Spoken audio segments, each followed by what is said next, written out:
all the roadmap items that are theoretically coming by the end of March. Plus, a new Microsoft account switcher is on the horizon, and we've got some details on Teams shared channels, aka Teams Connect, and how they'll work. Subscribe to stay in the know. This is the MS Refresh Show.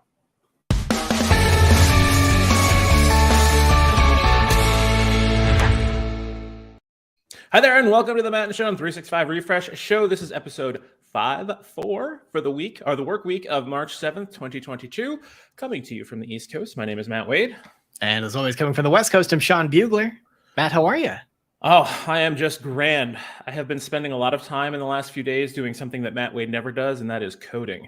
I realize nobody out there will ever acknowledge this as being coding, but I've been doing a lot of those SharePoint list JSON list formatting modifications. Jason is definitely one of those like hot topics in like the coder community of like, is that code? I mean, I think it's code. If it's not the like language, if it's not like English or French or anything outside of that, if it's like syntax that a computer will read, to me, that's coding. Well, this guy right here is a coder then. So he has been taking a lot of Hugo's and Warner's stuff and then tweaking it and making very minor changes here and there, because if he makes two changes, it's guaranteed to fail. So he needs to make sure he knows what breaks the thing when he makes changes. But absolutely, it's kind of nice to see what you can do with it. And then I'm making the effort because, you know, I do like the adoption stuff and kind of showcasing what SharePoint and lists and things like that can do inside of M365. Right. I can point people to the GitHub repo, but like 98% of the world has no idea what GitHub is. And when they see it, it just looks scary, right? But if you have a couple examples, like acting like real world examples that you're using for, you know, your internal roadmap, or I don't know, a list of available services or things or whatever, like, you know, making that look nice. People are like, oh, how can I do that? It's like, oh, just copy paste this. And if you want another line or you want another field in there, just copy this little section and that'll get you there. So it's so interesting to hear you kind of delving into this space, because I think you're kind of the notorious give it to me in the GUI or give me death. Yes. So what's the motivation? If you can't beat them, join them, or is that where we are? I mean, like the new list, you know, like the modern UX for lists is nice. And like, you know, they had to respond to the whole, you know, all the Airtables of the world and the Monday.coms and whatnot, but it's still, there's just so much more you can do with it. And they're still really kind of ugly if you're just using them like fully out of the box. But it's not like in SharePoint, like 2013, where you had to like break into the system to do any of this work. Right now, it's meant to do that.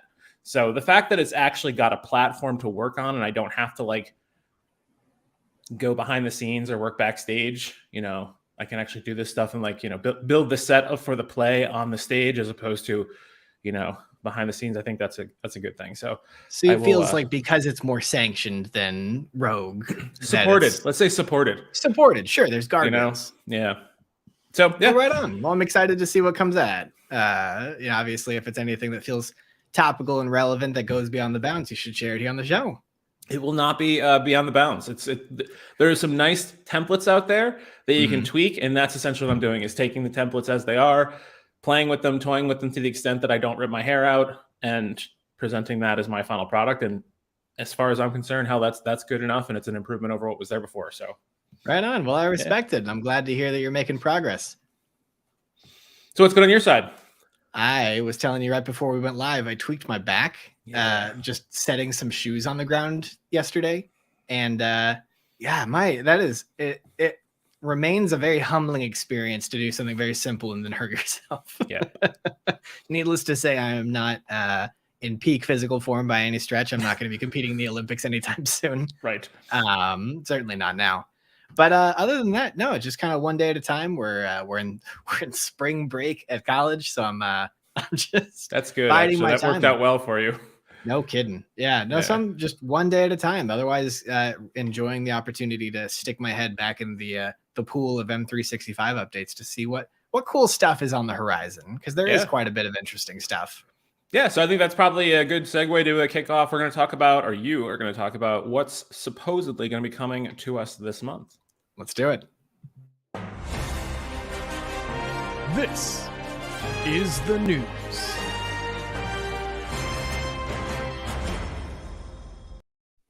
Well, we're back. Here's everything we're expecting to arrive or begin to arrive in March, according to the M365 roadmap, starting with forms. As previously reported this month, the number of responses per form or quiz is being upped to 5 million, and responses can be exported to CSV for analysis in Excel or presumably Power BI if you're into that sort of thing.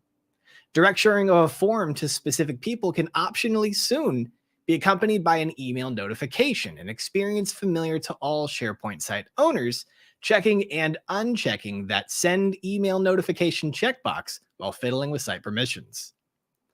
Jumping over to Teams, one of which has no fewer than 47 items due this month. And I know everybody is so disappointed when we don't cover every single Teams item. So you're welcome. We are going to run through each and every one of them. Woo! Because Teams is king, right? I'm kidding.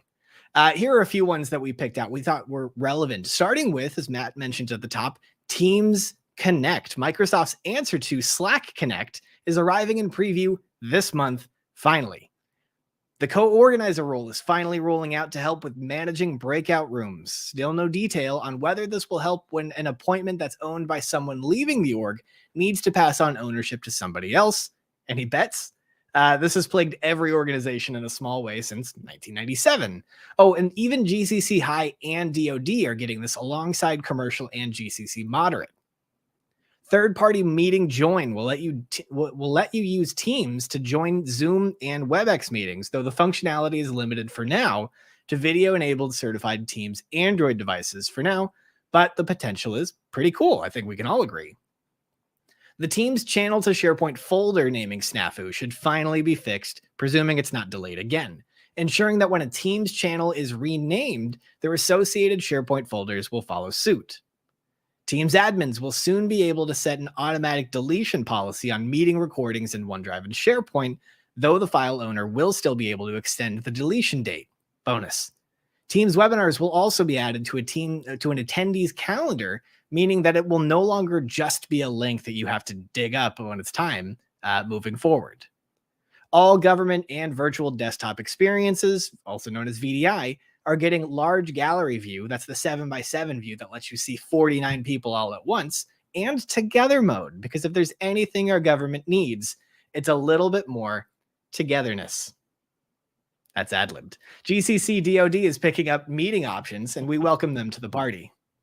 Let's go ahead and jump over to Microsoft Search. Microsoft Search will not be left out this month. People-centric search, which I feel like we're constantly talking about, is actually due this month. You'll soon be able to pick a person and search through their work, presuming it's been shared with you, presuming you have access to it, basically like professional Facebook stalking. If you happen to connect Microsoft Search to Bing, you'll also see your Microsoft Search Enterprise Search history in the Bing search box. When asked for comment, a Google Product Manager responded with a light chuckle. Although, candidly, I don't think Google Workspace's Enterprise Search is all that great either. All right, so let's go ahead and jump over to OneDrive. OneDrive should be seeing the following features, starting with pinning places you've recently accessed or opening a file from in the quick access area. Organize your add shortcut to OneDrive folder so they don't take up all that space at your OneDrive's top level is going to be super convenient. Microsoft Teams file locations will also be included in the More Places page to make it easier to find stored content in Teams destinations. Don't feel like we talk about Excel enough, but Excel is getting some updates. Starting with Argument Assistant. So this is interesting. This is a brand new feature for Excel. Argument Assistant will help all lawyers out there with their closing statements. Sorry. Oh, no. It's a card experience that will supposedly help with writing formulas so that we don't screw them up.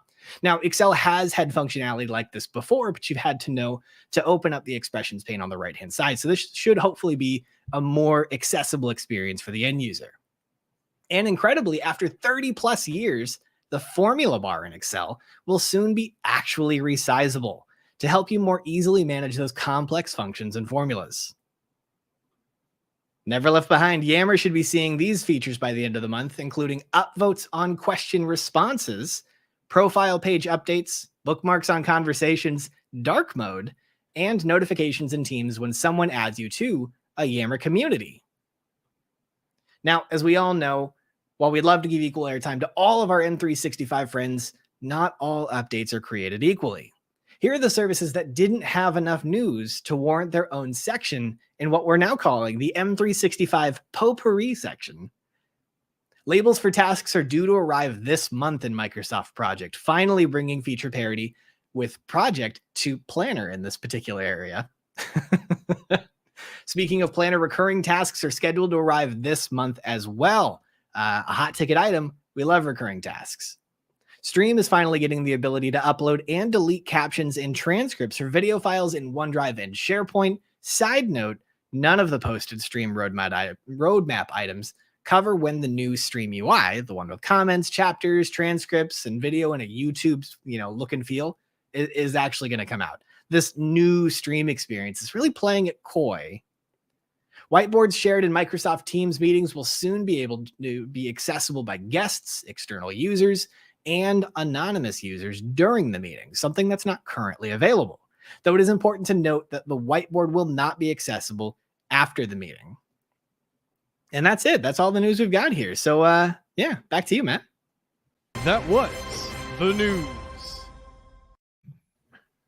Well, that was fun. Good job, Sean. Thanks Thanks you for those very much. updates. I appreciate it. As always, you pulling that together. Yeah, and it's always just a joy to go through 50 Teams items to try to pick out what do I feel is relevant to people or not relevant. And notably, so there were I think 6 or 7 Yammer items. There were 4 SharePoint items, and none of them really stood out to me as notable. So it's kind of amazing how SharePoint got 0 love in March 2022, and I don't really know why. It's interesting. I was looking through the roadmap here, and I think we'll talk about it later in the month for sure, but it looks like April is really shaping up to be a busy month across a lot of Microsoft 365 services. In fact, a lot of the stuff that we talked about is likely to bleed into March. Yeah, sure. So what was something that stood out for you? What's your topic du jour? So obviously there's a ton of cool stuff we talked about. It's really great to hear that Microsoft Teams Government Universe is getting a lot of the together mode, the large gallery mode, because I think when you think about bureaucracy, and of course me working on government, I know this better than most.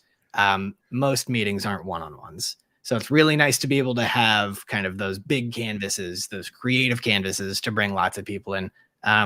Imagine in 3 to 4 years when we've got a the next Hollywood movie coming out about some fake war, and it's going to be all the Pentagon officials in together mode.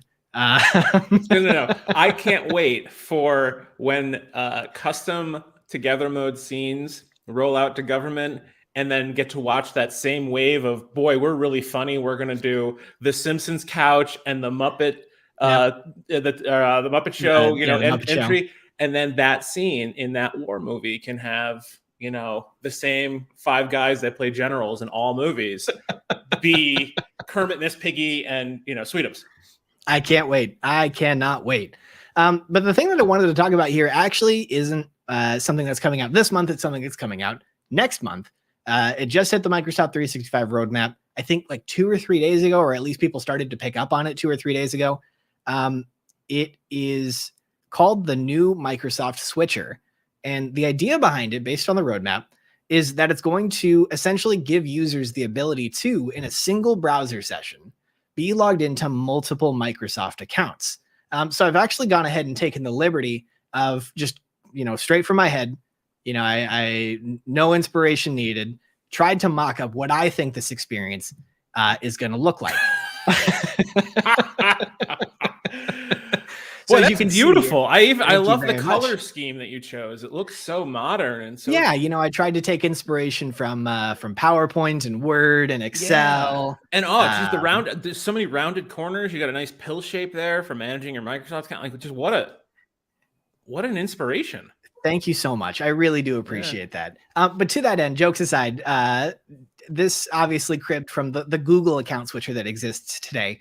I do genuinely think that this is going to be what the Microsoft account switcher experience is going to feel like. We've already got our profile picture in the top right-hand corner. I think it's probably going to end up being probably a little less elegant. Sorry, Microsoft, I hope I'm wrong. Where you're going to click on the profile picture. I think there's probably going to be a little hover over pop out that'll let you see all the other accounts you're signed into, and then you'll be able to switch to it. I think there's probably going to be like one more action. It's not just going to be click, click. It's probably going to be click, hover, click, or click, click, click to actually get to. But setting the inelegant potential aside, I think this is great. The ability for users to be signed into multiple M365 accounts in one browser session is great, because today, how nerds like you and I solve for this is what? What do we do? Oh, I have, I think I probably have, at one point I had a dozen Chrome profiles. Browser profiles, baby. Yep. Browser profiles, how we in the community have solved for this a million times over. It's how people who are giving these live demos solve for it, and it works. And I think there's going to be an argument to be made that it continues to work because it'll allow you to kind of segment permissions. It'll allow you to really kind of keep hard lines between these experiences. But I think for the average user, that's too complex. That's too much work. And I think particularly when you start to deal with guest user access and external user access, and particularly with the advent of Teams Connect, hopefully that'll smooth out one particular piece of that. But the reality is most users don't want to have to create an entirely separate browser profile, which up to now has just been the way I access my stuff and my partner accesses their stuff on the shared computer. That's the only real use case for browser profiles for the regular user. Yeah. So Matt, what do you think? Is this going to be useful for you? Is this going to help you forego browser profiles, or do you think this is going to, I'm just going to pull up the switcher here so you can imagine yourself in this experience. Is this good? Because I mean, I've never seen this before because, you know, it's so new and such an influential concept that you've put together here. But so I know I have a very niche use case here, but like when I was working on both of my books, the ability to brag. I know, right? The ability to have, just threw that right in there. If you hadn't called it out, it would have been super smooth too. So smooth. I had my primary account, right? My primary tenant. I had 2 demo tenants going at the same time, and especially to get like meeting content or like screenshots and whatnot, being able to have those different profiles open at the same time and have all, you know, a couple people from different tenants in the same meeting to like show what that looks like. First off, it was before I got my M1 MacBook Pro. So the former MacBook Pro, may it rest in peace, was about as hot as the sun because it was, you know, but it was great for that situation. And I would love to be able to just have one browser profile or 2, right? One personal, one professional, and that's it. And all the professional stuff can happen in the one profile and all the personal stuff can happen in the other profile. I would just love to know, because we're going to talk about this stuff, especially people in the field and especially consultants will complain about the, you know, how account switching and especially tenant switching in Teams is so annoying. I would kind of love to know, like, of the 200 or 150 million or whatever daily active users in Teams these days, like how many of them are one person? Yeah. Like, and when you look at, say, like whatever the new user voice is, I forget the name of it, customer reactions, whatever, you know, yeah, that might be upvoted really high, but the audience that knows to go there and has a, you know, they have that need. Whereas the rest of the, you know, the 99.8% of the rest of the users out there have no idea about this upvoting tool, or that when user voice is around, you could just log in with your Facebook account and then your Google account and then your Microsoft account and get 3 votes on something right there, right? Ask your mom and dad, your siblings, your significant other, your kids to all log in and just start upvoting something that you care about. So I feel like those numbers that we see, which is one reason I push back a lot in many ways on those request forums, is that they can just be so easily gamed, weighted. Nah, not even gamed, yes, but like weighted towards the wrong audience, right? Sure. Yeah. That's the people who have a lot of time on their hands. I mean, I can create a M365 sandbox, which comes with 25 licensed users, right? Mm-hmm. And I'll just log in 25 times and upvote my thing. I hadn't thought of that. Boy, that's very sneaky. I've never done that before. That just came of course. Right. But no. So you feel like this would be useful for you personally? You feel like this would ideally at least let you, you know, narrow it down to 2, if not potentially 1. Yeah. Drawbacks. Do you feel like there are any drawbacks from your perspective? Because I've got one, but I'm curious to get what your perspective is. I mean, I guess it comes down to, I mean, Google's had this for how long? So like there's clearly a reason to have it. but for even for like everyday users, because it was put out there for consumers, not necessarily for their workspace subscribers. I don't know how many people there are in, say, like Microsoft accounts versus Google accounts. But if you can hop between a personal and a professional account, that could be pretty handy. But that could also be kind of difficult to manage if you make the mistake of being in the wrong account and you don't realize it. And Couldn't that could agree make more. work and personal a little bit more than you may want to. Yeah, I can definitely foresee a help desk call that is, I'm clicking on the link and it's not letting me in. Yeah. One thing that does come to mind is the experience you see when you don't have access to a SharePoint site is just, kind of that white screen and text in the middle that says, this Still email awful. address. Yeah. I don't even know if you could shoehorn a browser switcher in there. That would require an entire rethinking of what that experience should look like. So that's a potential challenge, but that actually brings me to kind of what I foresee the biggest challenge being, which is implementing it across all of the different M365 surfaces that exist.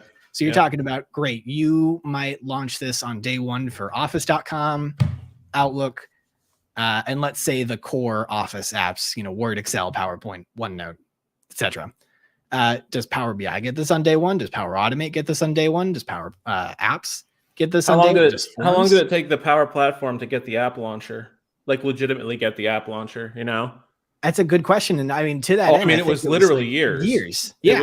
It was literally a graphic with a link, and you click that and it would open up Office.com for you. Yeah, it was.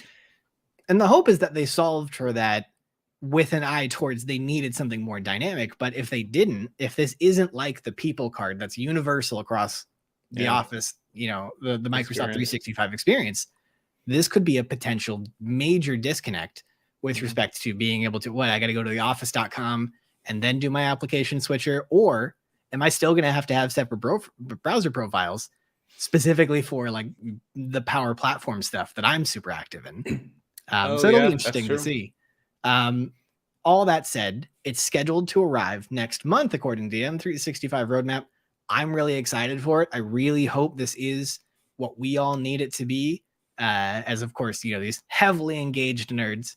But I also hope ultimately that this is helpful for the average M365 user that is a guest in multiple tenants, that, like my government agency has a ton of external partners.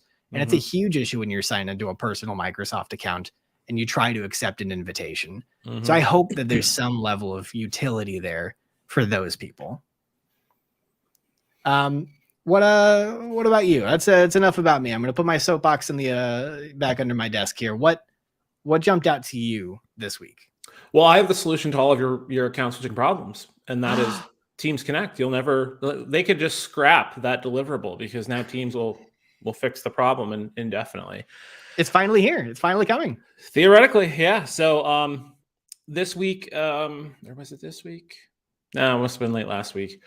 So there is a really active education space group called, I think they call it MS Office Hours. And if you're in the education space and you're a customer, Microsoft 365 customer, reach out to your account people and ask them about the MS Office Hours team, because they do a really great, like every month they have somebody come in and speak. Well, this month they had Giuliano Menegazzo, who is one of the education product group members. And he spoke on what Microsoft Teams Connect or shared channels, why there needs to be two names for this, I don't know. It only makes things more complex, but they are the same thing. And he did a really good overview of what is coming, and it's coming in preview this month. Now, to see it, you're going to have to enable preview services through the Microsoft Teams Admin Center as an admin. You can set up a custom policy to apply it to certain people, maybe your IT team or like a champions group internally. I would not let this just roll out to everybody.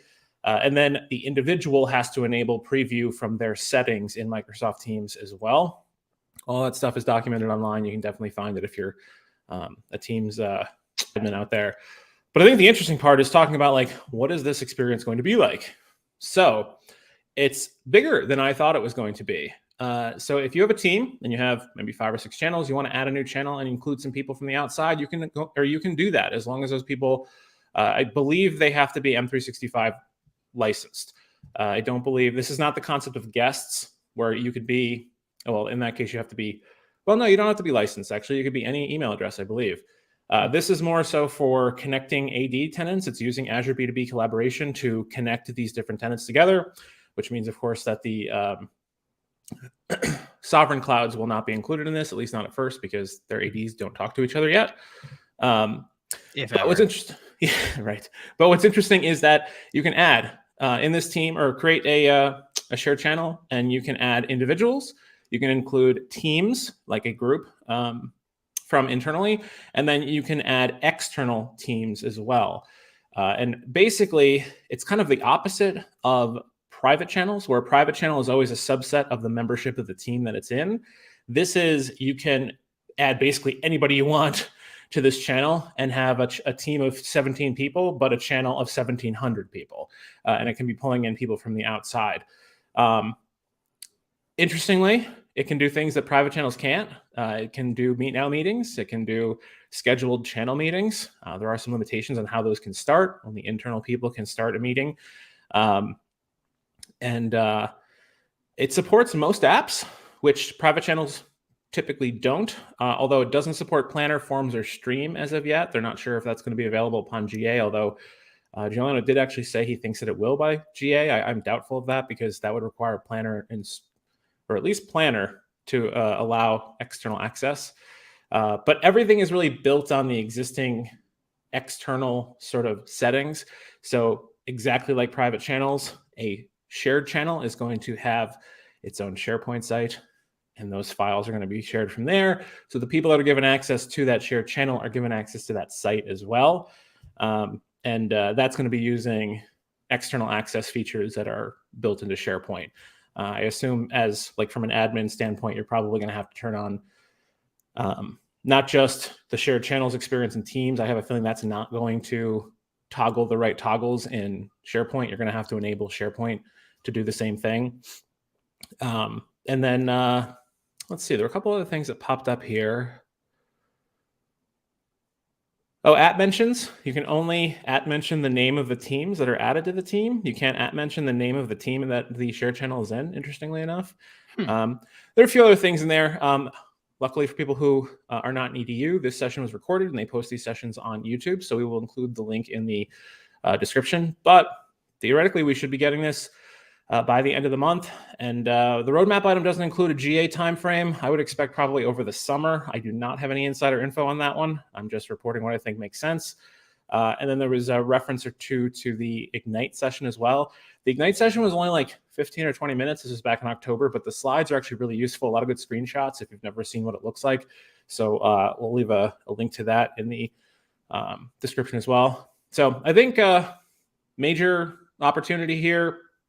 But just like private channels, this stuff's going to get complex super quick. And at first, only team owners can create the shared channels, but they can be managed by non-team owners. And it's going to, you got to know what you're doing as a team owner and as a channel owner as you move forward with this stuff, because it is playing with fire when it comes to trying to organize your stuff and not make a mess and create an ongoing wild west situation here. Yeah, I'm glad to see it coming out. And, you know, we've made jokes about before, you know, constantly being delayed. Where is it? Is it coming? But obviously there's so much complexity. There's so many different scenarios to think through. As to when is this going to hit GA? My personal bet, September, because I think this is just going to be a great banner thing for the unannounced Ignite to come. Yeah. You know, I think that's going to be an opportunity for them to re-showcase what the value proposition is of this, because I think for a lot of people who were paying attention, who thought it was going to be really interesting, you know, a lot of us have moved on to just focusing on the realities of what we have to deal with today. So it'll be really nice to get that back to the forefront, to showcase the value. I think that like the Azure B2B tenant to tenant engagement, that's huge. Yep. We were talking about reducing the friction for most people with a Microsoft account to just signing in, which is not the case today. It remains one of the biggest pain points of trying to bring external users in. It's just trying to get them to accept the dang thing. Yep. So yeah, it's a great use of B2B. Like B2B is a great platform, but it's only a great platform if the end user GUIs actually make use of it. And this is a really, really great use of B2B to get the value out of it. Yeah, I couldn't agree more. I'm optimistic as well that they'll use this time that they've taken to get to here to really think through the potential avenues for abuse, because I think that was one of the big things that like Slack faced when they rolled out Slack Connect was the potential for abuse, that I could be somebody in another company and just barrage you with invites to channels. So I do genuinely hope that they've thought through this idea of being able to like block people or to block entire organizations, things to that effect, because I cannot begin to tell you how much I would hate the idea of, like you get like an email that just schedules an appointment. Yeah. It's like, hey, by the way, like I'm blah, blah, blah from, blah, blah, blah product company. And I'd love to connect with you. Here's a meeting for 30 minutes. That's tomorrow. Yeah. I don't know you. Yeah. Right. And if How I dare get you. that on the team side of things where people start hitting me in like Teams chat, I'll explode. Fair enough. Interestingly, this was added to the roadmap on 3/3/21. So this is a full year. Wow. After it was announced is when we're finally getting just the preview of it, not even the the full version. But yeah. So I think that's about all I wanted to kind of toss out there. There is a good amount of content on that slide deck that came from Ignite. I somehow missed that session, but also this video from Giuliano is really good because he has a bunch of live demo he does, and even like tests things out. People ask questions like, "Hey, does the Power BI app work?" Turns out it doesn't. He's like, "Pretty sure it should. let me go take that back to the product group," kind of thing. But yeah, I love that though. Like, yeah, me too. The questions that take you off the happy path. Yeah, I always appreciate that from people on the product side, and like to be able to show up and have a genuine conversation around utility, usefulness on day one. Yep, definitely. So close that one up. You wanted to jump into some questions before we close out for the evening? Yeah, I think that's a great call. Right. Let's go ahead and start with this one. This was waiting for us here. Joaquim dropped this one a little bit before we started. Of course, I say this every time, but I'll go ahead and say it again. We schedule this, hours to days in advance. So when we do schedule these live sessions, because this is happening live, I could see anything right now. I won't. You can jump in and you can ask a question. So even if you're not going to be here for the live show, you'll still be able to ask questions that Matt and I can field here. Joaquim asks, what's the best way to share a calendar across the team? Teams, Outlook Planner, SharePoint. Thinking too about integration with Outlook or Teams is a single source of truth. Boy, this is just the age-old question, isn't it, Matt? Yeah, it is definitely $1 billion question. I feel like somebody out there could build a solution that would actually give us what we want. And I feel like everybody wants the same thing, but nobody that actually builds this stuff ever gives us the thing that we want. Yeah. I think on this one, your best bet, especially if you use Teams, is to surface the Outlook group behind it if it's not already, because that comes with a shared calendar. The biggest question is always going to be, do you need it to take up somebody's time on their calendar? In that case, it needs to be a calendar, right? An Outlook or Exchange item. If it's like a SharePoint event list, like that can't take over time, or I can't book you in your calendar. And if you wanted to book people, which most of the time people do want that, the shared group calendar can be added as a tab in Microsoft Teams. So you have a central place to look at it. You can see it in Outlook as well, of course.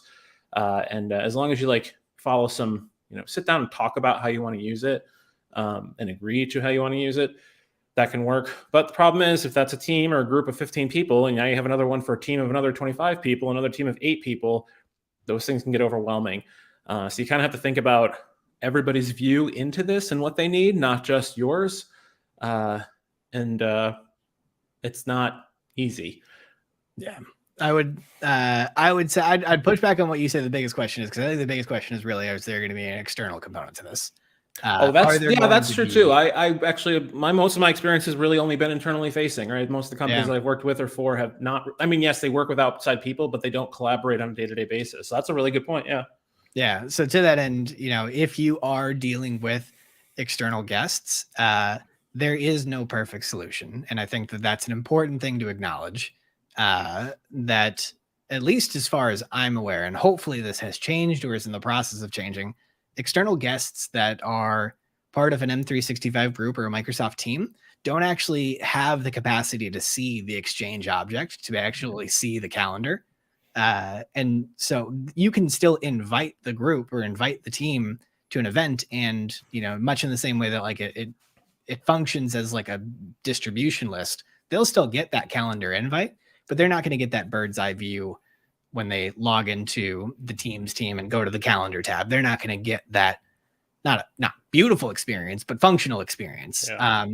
So to that end, Joaquim, no perfect solution. The Teams M365 kind of Outlook solution is the closest you'll get today. I think that if you don't need the Outlook integration, per what we were talking about, Matt and I at the very beginning, using Microsoft Lists and being able to do view formatting, and I think there's even a calendar view nowadays. Like, you can use that if all you need is just kind of this quick glanceable thing. And of course, SharePoint and the modern experience has the events view. But if you do need to be able to see it on a calendar, no perfect solution there if there's an external component. But otherwise, Teams M365 groups all the way. When we were talking about the Microsoft account switcher, and just in case anybody's tuned in late, here's my my mock-up here. Just modern Da Vinci. From the mind of Bugler, what it might look like. As we were talking about this, Adam remarked, "I can't wait for this, since my global admin account is a separate account from my personal account, of course, personal work account, as well it should be." Yep. This is one of those areas where I don't always practice what I preach, but I would 100% agree that a global admin account should be a separate account from your day-to-day work account. I hope that one day that isn't necessary, but the reality is that being a global admin causes a ton of undue risk. So it's nice to have it as a separate account. And to that end, to be able to jump between your work account and the global admin account sounds super helpful. Mm-hmm. Matt, what do you think? There's not much more to say to this other than it's going to help a lot of people who have multiple accounts in the same tenant. Definitely. I mean, do you disagree that, maybe this is something that's still ripe for a browser profile? I guess I don't think so. As long as you're going to disagree with that. No, I think I'm good on that one. I'm sure I would find something that I didn't like, so I'd still go back to browser profiles, but that's probably just being change averse and being human. That's the spirit. And then Adam, of course, echoes, it sounds like you're due up for a V2. We'll never tell. How dare you put me through that torture? And then Surya jumps in and says you can link the calendar list with Outlook, not an integration, but you can view calendar and modify from Outlook. So I was actually going to bring that up, and for the sake of jumping to another question and not staying too long on it, but now that it's here, I'm of the as far as I know, the concept of connect to Outlook is gone in the modern experience.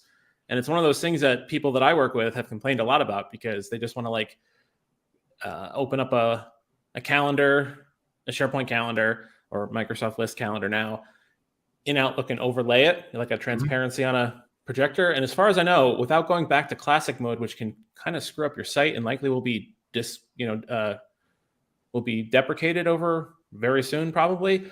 I don't think that that's a thing. Are you aware of that, Sean? No, to my knowledge, what Surya is describing here, and maybe we're misunderstanding, is that the ability to connect a SharePoint list, this is pre-Microsoft Lists, to connect a SharePoint list with an Outlook calendar and get that overlay experience. I don't believe that's functionality that exists in the modern implementation. Yeah, if it does exist, I would love to know, because I've been telling people to get over that. Just because you've been doing it.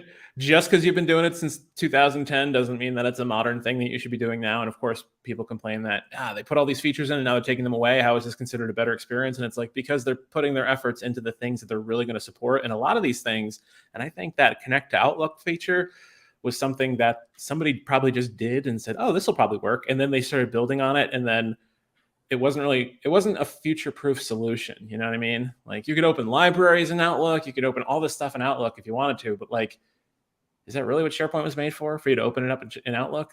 No, the SharePoint team doesn't have a vested interest to make that happen, I guess, Yeah, I would agree. And so to that end, if we're wrong. Yeah, I would love to know. To the refresh universe here, please shout us down in the comments. I would love to be wrong about this. I don't think we are.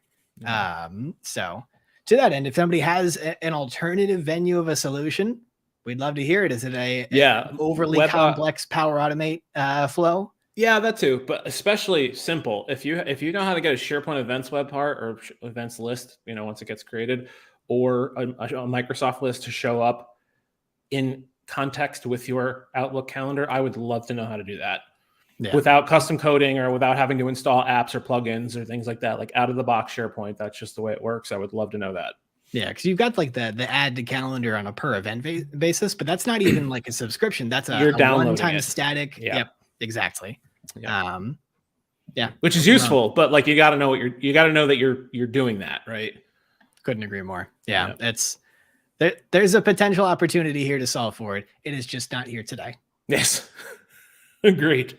All right. Excellent. Well, I think that just about does it. Thanks so much for watching. As always, a like and a subscribe is much appreciated. Leave a comment below to start that discussion. Sean, thanks so much for joining me this week, and I can't wait to hang out with you and everyone else again next week. All right. Well, thanks, man. It's always good to see you. Yeah. Take care.